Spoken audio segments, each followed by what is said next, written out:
Welcome to Around the Weird. Here's your host, the museum curator of the strange and unusual, Mr. Nothing. Thank you, mysterious voice, and welcome back to Around the Weird, a booktube channel where I talk about all the unusual and out of the ordinary literature that I have found in my travels. Today, it is Short Story Tuesday, a wonderful day to talk about all the short form literature that I've encountered. Today, I wanted to focus on a short story about killer animals and a family trapped by those killer animals. I am referring to The Birds by Daphne Du Maurier. I hope I am pronouncing that correctly.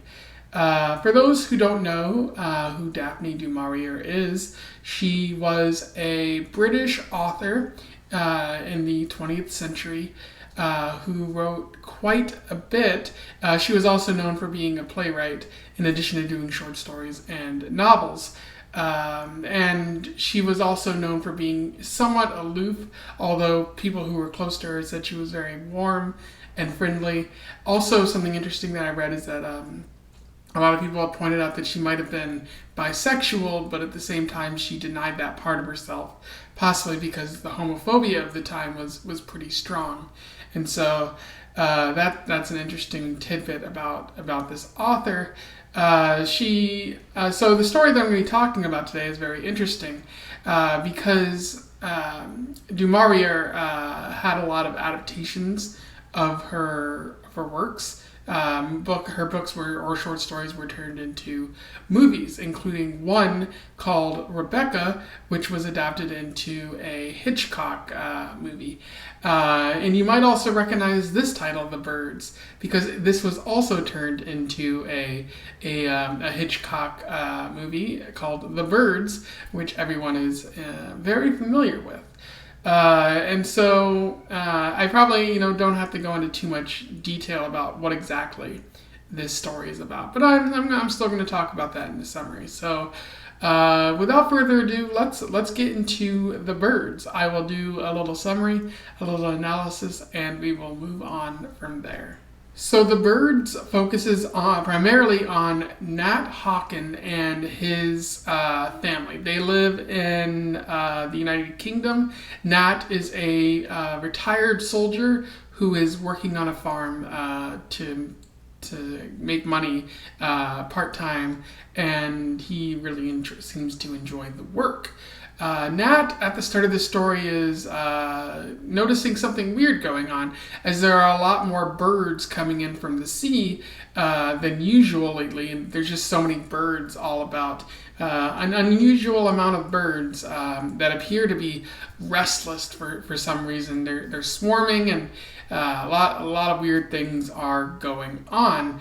And so when Nat returns home that night, he begins hearing noises at his window, and when he goes to check, a bird attacks him. And so he shuts his window really quickly.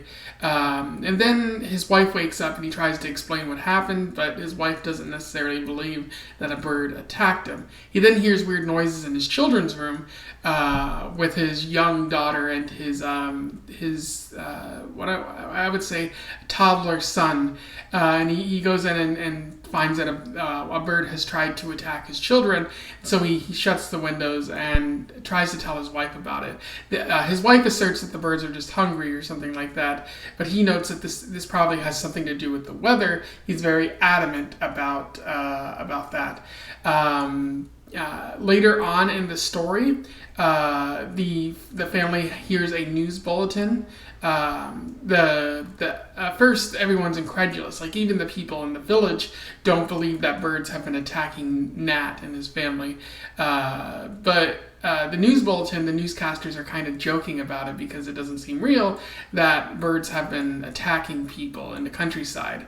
But eventually the story develops, and newscasters are reporting that people have to stay inside in London, of all places, because the birds have started to attack there. Nat sends his daughter to school, but when she comes back, like the birds begin to attack them, and so he begins fighting the birds with weapons. But there's too many birds, and so it's best to stay inside because a swarm of birds is likely to kill you if you're outside for too long. They begin boarding up the house and especially the chimney, so the birds can't get in. But they're hitting the windows and hitting the doors, trying their best to get in, and putting Nat's wife on edge because of the constant sound of birds and the hitting the window and often killing themselves to get at these people. During the middle of the night, the military begins fighting these birds, both at sea and in the air. A plane even flies by and starts shooting at the birds. And they hear a crash outside, and the next morning Nat discovers that one of the planes has crashed and has started a little bit of a fire that doesn't grow to be too serious. But it's clear that the military has been outsmarted or outpowered or something, like isn't strong enough to combat all these birds flying about. It's just too much work. Although Nat does think that the military should start gassing the landscape, because even though it might kill some people and a few animals, like it's worth it to get rid of all these birds. But the military does not begin to do that.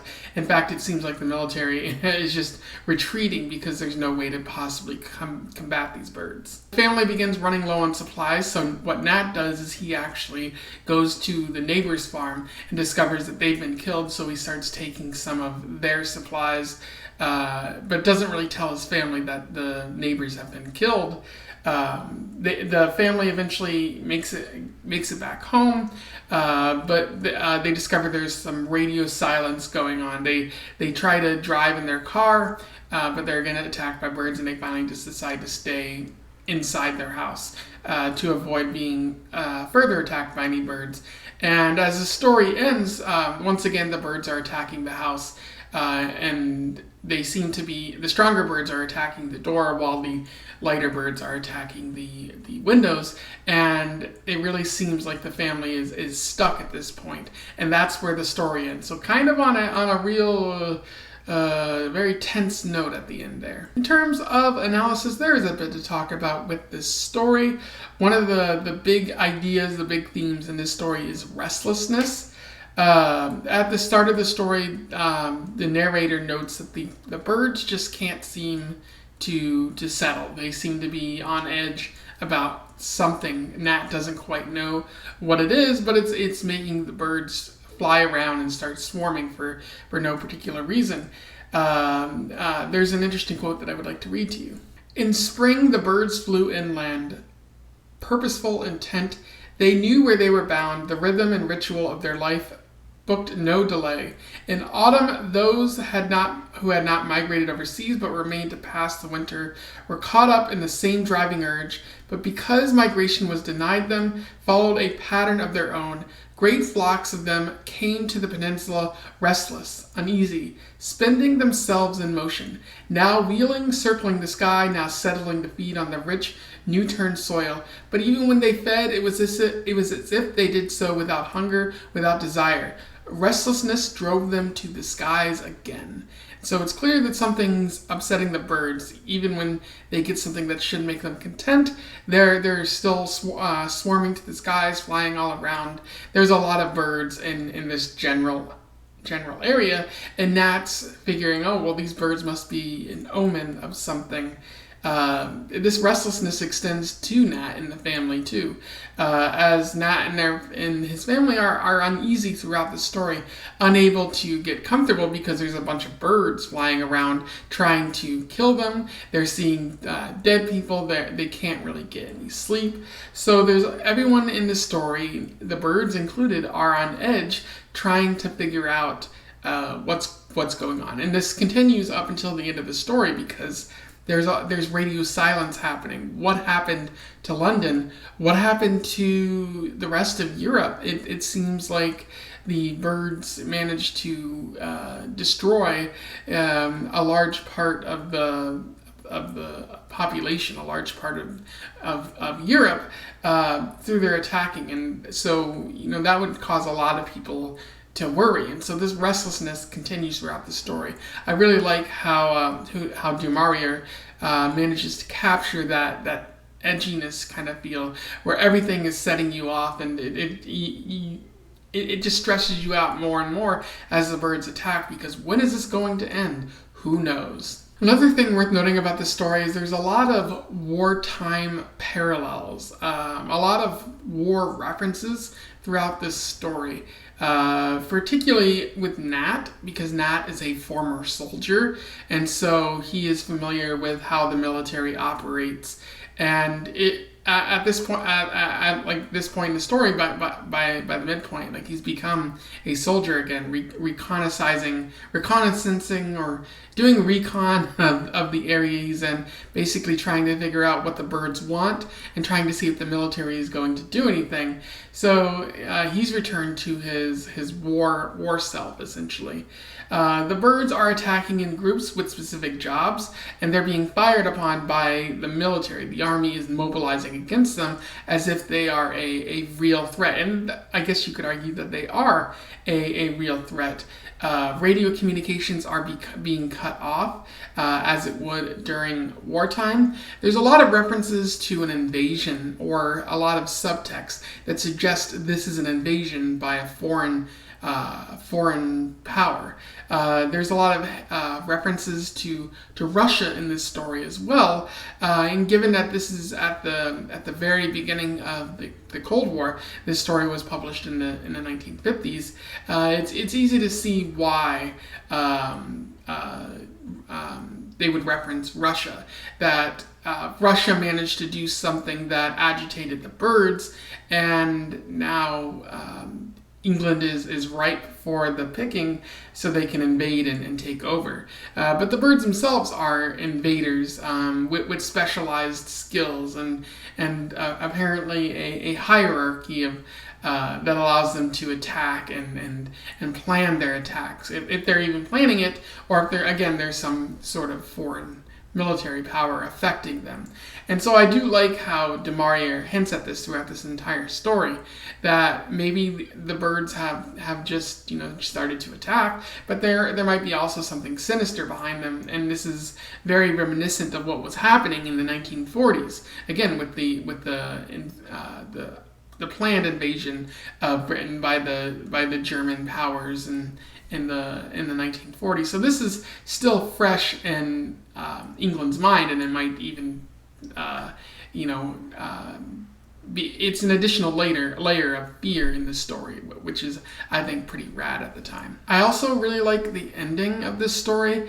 It's especially haunting because it's left up in the air what's going to happen to Nat and his family.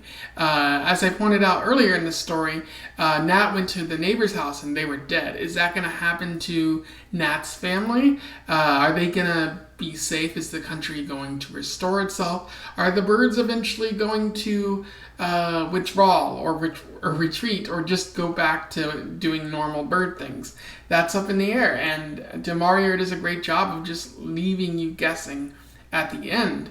It doesn't look good for Nat and his family. Like, the birds might just break through and start attacking the family and even killing them, and that sounds really sad. That sounds like something that would make me anxious as I read the story, just trying to figure out if they're going to be okay. But it doesn't sound like they're okay. So from my perspective, like they're probably going to end up dying very soon.